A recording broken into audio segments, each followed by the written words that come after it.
പക്ഷേ എങ്കിലും ഈ പഠിപ്പിച്ച ഒരാളെന്നുള്ള രീതിയിൽ നമുക്കൊരു പ്രൗഡ് ഉണ്ടാവുന്ന നിമിഷങ്ങളുണ്ടാവും. ചില കാര്യങ്ങളൊക്കെ അയാൾ നന്നായി ചെയ്യുമ്പോൾ ഏതൊരു മനുഷ്യനും നല്ല കാര്യങ്ങൾ ചെയ്യുമ്പോഴും നമ്മൾ ഒരു അഭിമാന ബോധമൊക്കെ ഉണ്ടാവും. പക്ഷെ നമ്മുടെ തോട്ട് പ്രോസസ്സ് ഇല്ലെങ്കിൽ ഒരു തോട്ട് സ്കൂളിൽ നിന്ന് വന്ന ഒരു പ്രോഡക്റ്റ് നന്നായി ചിന്തിക്കുന്ന കാണുമ്പോൾ നമുക്ക് ചിലപ്പോൾ ഒരു സന്തോഷം തോന്നും. ചില സെൻറ്റൻസുകളൊക്കെ പറയുന്നത് കാണുമ്പോൾ നമുക്ക് ഇപ്പോൾ മൈത്രേയൻ ചിലതൊക്കെ പറയുന്നത് കാണുമ്പോൾ എനിക്ക് മൈത്രേയനെ കാണുമ്പോൾ ഒരു സന്തോഷം തോന്നുമല്ലോ. അതേപോലെ എപ്പോഴൊക്കെ സന്തോഷം തോന്നണം? അവളുടെ ഇൻ്റർവ്യൂ ഒക്കെ കേൾക്കുമ്പോൾ സന്തോഷം തോന്നും. ഞാൻ ഈ പ്രൈഡ് എന്ന് പറയുന്ന കാര്യമല്ല എനിക്കുള്ളത്. പ്രൈഡ് ഒരു നല്ലതല്ല, നല്ല ഒരു ഇതല്ല. I am proud. ആൾക്കാരിങ്ങനെ എനിക്ക് ഇപ്പോൾ ക്യാനിൽ പോയപ്പോൾ പ്രൗഡ് ഫാദർ എന്നൊക്കെ പറഞ്ഞു. അപ്പോൾ ഞാൻ അപ്പം തന്നെ പറയുന്നുണ്ട്, ഞാനൊരു പ്രൗഡല്ല. ഞാൻ മറ്റൊരാളെ ചെറുതാക്കുന്ന ഒന്നാണ് ഈ പ്രൈഡ് എന്ന് പറയുന്നത്. അതേ അല്ല, നമുക്ക് സന്തോഷം തോന്നുന്ന സമയം, ഇപ്പം ഇയാൾ അതാണ് പറഞ്ഞത്, നമുക്ക് നല്ല സന്തോഷം തോന്നില്ല, സന്തോഷമാണ് തോന്നുന്നത്. അത് നമ്മുടെ പരിചയക്കാരായിരിക്കുന്നത് പോലെ തന്നെയാണത്. ഇപ്പോൾ നമ്മുടെ ഏറ്റവും അടുത്ത ഒരു കൂട്ടുകാരന് അച്ചീവ്മെൻറ്റ് അവർക്കുണ്ടായാൽ നമ്മൾ സന്തോഷിക്കും. ഈ സന്തോഷം ഞാൻ എക്സ്പീരിയൻസ് ചെയ്യാതിരിക്കത്തില്ല, അത്രയേ ഉള്ളൂ.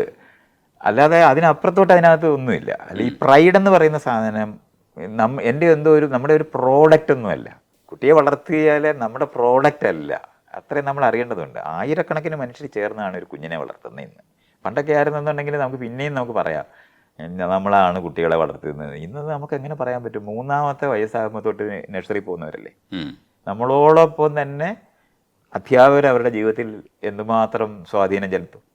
അത് കഴിഞ്ഞിട്ട് ആ ക്ലാസ് റൂമിനകത്ത് അവരുടെ കൂട്ടുകാരായി മാറുന്നവർ അവരായിരിക്കും ഏറ്റവും പ്രൈമറി ആയിട്ട് അവരുടെ ജീവിതത്തിനെ സ്വാധീനിക്കുന്നത്.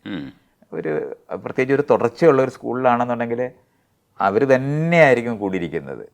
നമ്മളെക്കാളും കൂടുതൽ നീണ്ട കാലത്ത് കൂട്ടുകാരായിട്ടിരിക്കുന്നവരായിരിക്കും ഒരാളെ നിർണ്ണയിക്കുന്നത്.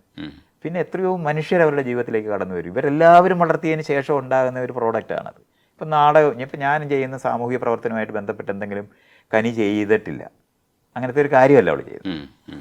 അവൾ വേറൊരു എനിക്ക് ഒരു അല്പം പോലും അറിഞ്ഞുകൂടാത്തൊരു കാര്യത്തിനകത്താണ് അവൾ വിജയിക്കുന്നത്. എനിക്ക് അഭിനയിക്കാനായിട്ട് ഞാൻ ഒരു വരി പറയാനായിട്ട് ഒന്ന് ശ്രമിച്ചായിരുന്നു.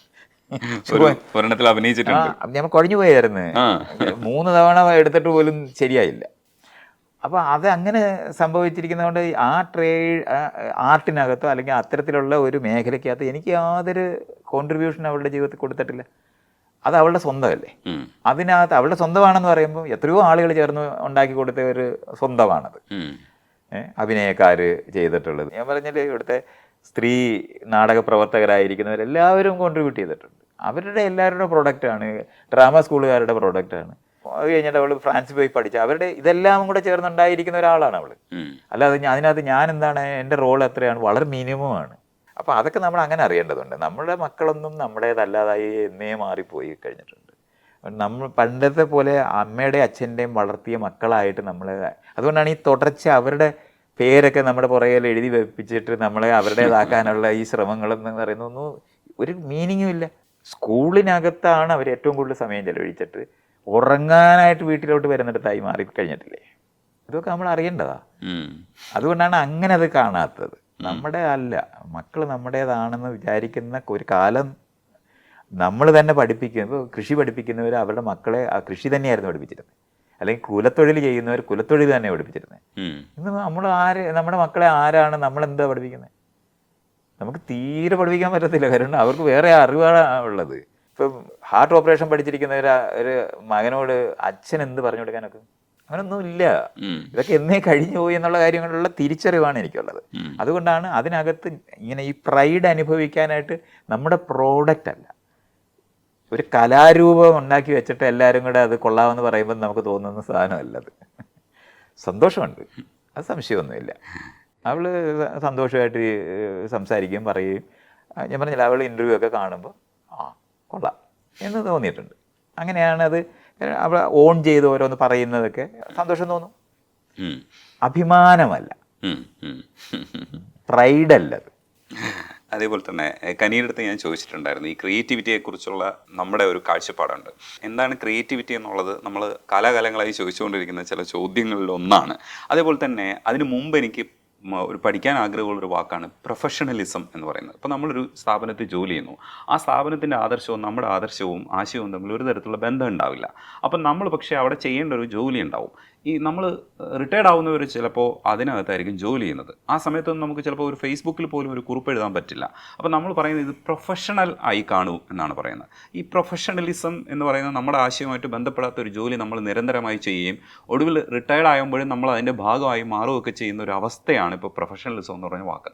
ശരിക്കും ഈ പ്രൊഫഷണലിസത്തെ നമ്മൾ എങ്ങനെയാണ് വ്യാഖ്യാനിക്കേണ്ടത്? നമ്മളെ മറ്റുള്ളവർക്ക് വേണ്ടി ഉപയോഗിക്കാൻ വേണ്ടി ഉണ്ടാക്കിയിരുന്ന വിദ്യാഭ്യാസമായിരുന്നു ലോകത്തുള്ളത്. അങ്ങനെ മനസ്സിലാക്കണം.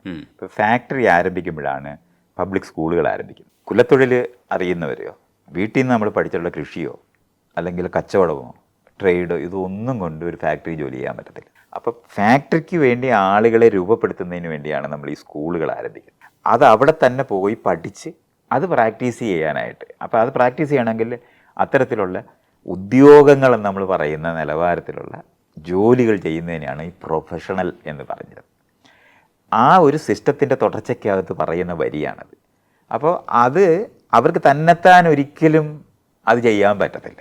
ആകെപ്പാടെ ഒരെണ്ണം ആണെങ്കിൽ ഡോക്ടറായിട്ടിരിക്കുന്നതിന് മരുന്ന് കുറിച്ച് കൊടുക്കുക എന്ന് പറയുന്നത് മാത്രമാണ് തന്നെത്താൻ ചെയ്യാൻ പറ്റുന്നത്. ഒരു എഞ്ചിനീയർക്ക് പോലും തന്നെത്താൻ ചെയ്യാൻ പറ്റുന്ന ഒന്നുമല്ല, വലിയ സിസ്റ്റങ്ങളുടെ. അപ്പോൾ ആ സിസ്റ്റം എന്ന് പറഞ്ഞാൽ ഫാക്ടറിയോട് ബന്ധപ്പെട്ട് ലോകത്തുണ്ടായിരിക്കുന്ന ഒരു സിസ്റ്റമുണ്ട്. ആ സിസ്റ്റത്തിനകത്തെ ഒരു പാർട്ടാകാൻ വേണ്ടിയായിരുന്നു ഈ സ്കൂളും കോളേജും എല്ലാം ഉണ്ടായത്. അതുകൊണ്ടാണ് ഈ പ്രൊഫഷണൽ എന്ന് പറയുന്ന സാധനം ഉണ്ടായത്. മറ്റേത് പ്രൊഫഷൻ എന്ന് പറയുന്നത് കുലത്തൊഴിലായിരുന്നു പ്രൊഫഷനായിട്ടിരിക്കുമ്പോൾ അതിനകത്ത് അവർക്ക് സ്വന്തമായി ഇഷ്ടാനിഷ്ടങ്ങൾ അനുസരിച്ചിട്ടൊരു കാര്യം ചെയ്യാൻ പറ്റും. ഫാക്ടറിക്കകത്ത് നമുക്ക് ഇഷ്ടാനിഷ്ടം അനുസരിച്ച് ചെയ്യാൻ പറ്റത്തില്ല. സിസ്റ്റം അനുസരിച്ച് ഡിവിഷൻ ഓഫ് ലേബർ അനുസരിച്ചിട്ട് മാത്രമേ നമുക്ക് അതിനകത്ത് പാർട്ട് പ്ലേ ചെയ്യാൻ പറ്റത്തുള്ളൂ. അല്ലാതെ നമ്മുടെ ഒരു കാർ ഉണ്ടായിരിക്കുന്ന കാർ ഫാക്ടറി ജോലി ചെയ്യുന്ന ആളിന് ആ കാർ എൻ്റേതാണെന്ന് തോന്നുന്ന ഒരു പ്രോഡക്റ്റ് അല്ല. ഒരു പിച്ചാത്തി ഉണ്ടാക്കുന്ന ഒരു കൊല്ലൻ്റെ കൂട്ടല്ല. പിച്ചാത്തിയുടെ ആദ്യം അവസാനവും കൊല്ലന് അതിന് ഓണർഷിപ്പ് ഫീൽ ചെയ്യും.